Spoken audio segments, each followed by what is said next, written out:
প্রিয় ভাইরা, শিখা আমি নিজেও এই আমল করেছি।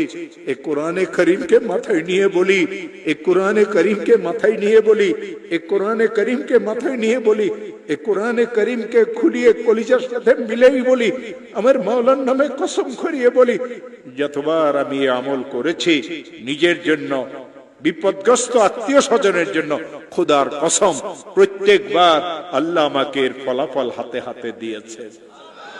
শেখ আহমদ সরহান্দি তার নাম ছিল।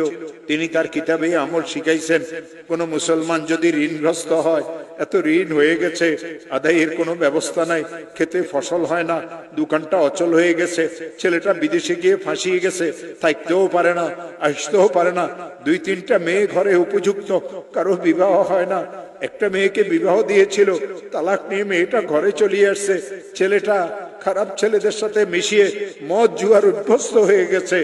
এই লোকটার পেরেশানির কোনো শেষ নাই, অনেক মামলা মোকদ্দমা তো সে ফাঁসিয়ে গেছে। হযরত মুজাদ্দিদ আল ফিসানি বলেন, কঠিন থেকে কঠিন বিপদগ্রস্ত মুসলমান যদি ইশারের নামাজের পরে তাসবিহ হাতে নিয়ে যেই দরুদ শরীফ পড়তে জানে, 100 বার দরুদ শরীফ পড়বে।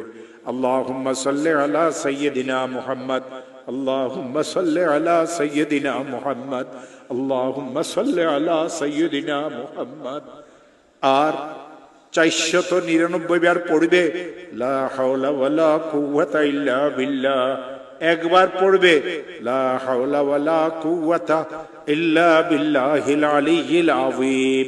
আবার 100 বার দরুদ শরীফ পড়বে, হাত পাতিয়ে বলবে, আল্লাহ আমি তো মামলা মোকদ্দমায় ফেঁসে গেছি।